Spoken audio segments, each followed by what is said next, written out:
All right, ladies and gentlemen. I missed the at the buzzer post game review last night.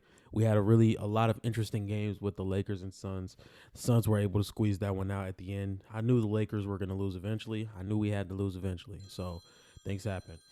Oh, there's my alarm because I have to be at work in an hour and some change. It's 5 in the morning. So that's always fun. And look at my camera. That's even more fun. Why are you looking around my room? Why are you looking around my room? Let's fix this. Yeah, I'm not editing that out. Y'all just gonna have to be all right. Anyway, the new look Warriors are a problem. Question mark? I would love to see what AM Hoops is talking about, man. Me and AM Hoops, you know what I'm saying? We got like a little back and forth going on. He probably has no clue who I am, which is completely fine. But he keeps making content. I'm going to keep reacting, you know what I'm saying? Because I could take his title, you know what I'm saying? Switch the thumbnail, you know what I'm saying? Let it be a reaction, you know what I'm saying? So, yeah, that's what we're going to keep doing, man. Let's get into the video. All right, let's see what this joint is about, man. No way Steph Curry slammed Klay Thompson in the media, right? Dude must have meant something else. They were brothers for years. But when people heard this, Klay could be pissed. No agendas, no egos. It's not your night. You can't bring the team down with your energy. I haven't seen any red flags with that. Oh, we know how Klay acted last year, moping around, angry at the world. His energy was almost as destructive to Golden State as Draymond's suspensions. That bad. But he's gone. And Steph's like, yeah, you can't have that bad energy around here, and I don't see it anywhere. I love it. The only person with an ego was Clank, and he's gone now. Clear skies ahead. This is as direct a shot as Steph could ever make to Klay. But you know what's crazy? He's not talking about Klay Thompson, and I can prove it. So okay, this is NBA media for you, man. I think this is a stretch. Klay, or Curry, he definitely wants to play with Klay. He still wants to play with Klay. And I don't know, man. I feel like the offseason is over. We can't be making stretches like this.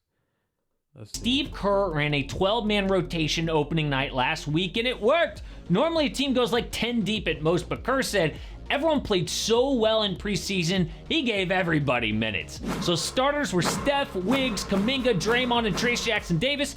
Bench, Buddy Hield, Gary Payton, Kevon Looney, Brandon Podziemski, DeAnthony Melton, Kyle Anderson, and Moses Moody. Everybody gonna eat. Depth, protection from injuries. They won 139 to 104. It's great. And Moses Moody. Who do y'all think is going to fall out the rotation the most? I definitely have a hunch. It's probably going to be Kevon Looney and Moses Moody. And I really don't want it to be Moses Moody because I like Moses Moody a lot. But just based on the Warriors' track record and Steve Kerr's just stubbornness and not willing to play young guys, Moses Moody's probably going to be on the bench. But he just got paid though. He's making $13 million a year now, so he's probably going to have to he's probably going to get traded, or he's just not going to play. Either one. Hopefully, if they're not going to play him, they just trade him. But let's keep going. Everybody gonna eat. Depth, protection from injuries. They won 139 to 104. It's great. Not so much. In the NBA, minutes equal stats, and stats equal money. The number one tool that a coach has to punish a player is to take away his minutes. Except in this case, it's not a punishment. It's a reward for the last guys on the bench. But if everyone gets minutes, it means less minutes for the big guns. So who is Steph talking about? Who could create a toxic locker room? Well, Jonathan Kuminga has already complained about his playing time. For years, Steve Kerr held him back because the Dubs were trying to win, not develop. In JK's first 2 years, he averaged 17, then 21 minutes a night. In the Dubs' 2022 title run, he played 8 minutes a game. Compare that, though, to other guys in Kuminga's draft class. Josh Giddey picked one spot before JK, 32 minutes and 31 minutes. minutes his first 2 years. Franz Wagner, picked after Kuminga, 31 and 33 minutes. So JK complained to the media. Sometimes I come out the game not knowing what I did, and that... I mean, that's not his fault, though. That's not his fault. Like, he had to demand a trade for him to get some minutes, and then it turned out that he was actually pretty freaking good. So, I don't know, man. Play the video.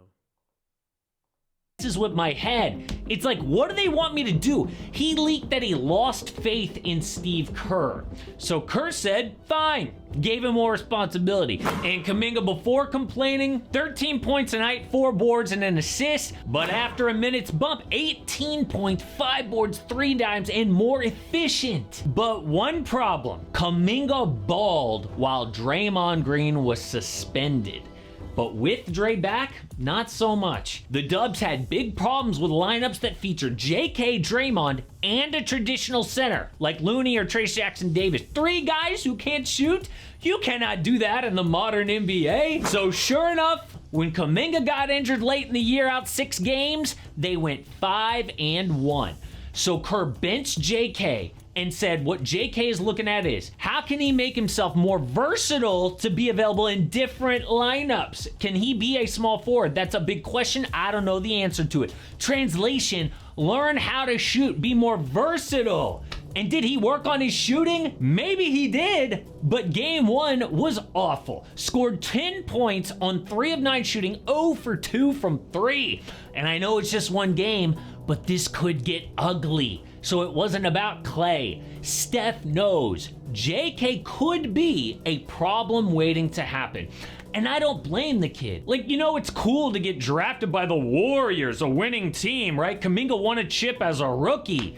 But the guy who got picked after him, Franz Wagner, on a rebuilding team, was thrown into the fire, earned a max contract. Kuminga, though, just... Yeah, I'm not gonna lie. Yeah, going to a championship team is cool and all. It's cool and all, don't get me wrong, but it's like, I didn't do nothing on the championship team. These motherfuckers that's getting picked after me is max contract players. Like, I'm trying to get a bag. I'm already not getting minutes. You talking about I need to be more versatile. This motherfucker Draymond Green knocking people out, and I still can't get minutes. Like, I don't know, man. I don't know. Jonathan Kuminga is in a tough situation, if you ask me. He is in a tough situation. Denied a new contract by Golden State. He wanted well north of $30 million. The Dubs said, you're not worth that. And maybe I would be if you guys would just let me loose. So Kuminga is under pressure. It's not necessarily his fault. He needs those minutes to put up the stats that earned the money. So when Steph hears 12-man rotation, he's like, uh-oh, this could be bad. So he's sending a message to 22-year-old Kuminga through the media. Now, I want to talk about where Kuminga could go if this goes south. But what about... Me and Jonathan Kuminga are the same age. Klay Thompson? Because he wasn't just good in his Mavericks debut, he was historic. Klay set a record for most threes in a Mavs debut with 6. 22 points, 7 boards, 1 assist. Yeah, but, because I made a video criticizing Klay, I'm an idiot. Klay is back, baby. To what?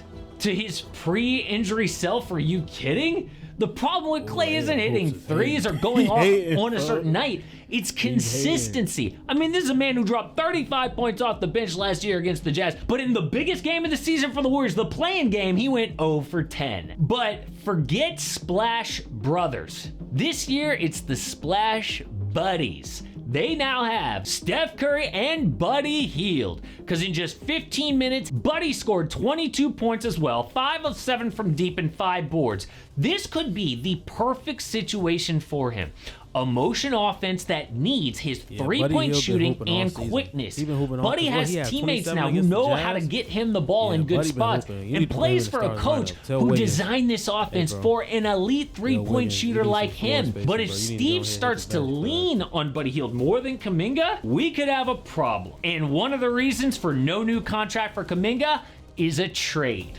If JK got a new deal, he becomes a poison pill contract, which is a complicated rule, but just know that it makes trading him almost impossible. Instead, the Dubs can now package Kuminga with someone else and picks to upgrade. But the risk is a steal. JK is about to be a restricted free agent, which means another team can swoop him and offer him a contract.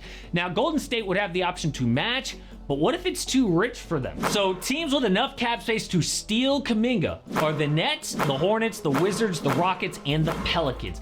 I mean, would he go to a crappy team like the Nets or the Wizards? Yeah, for the right price.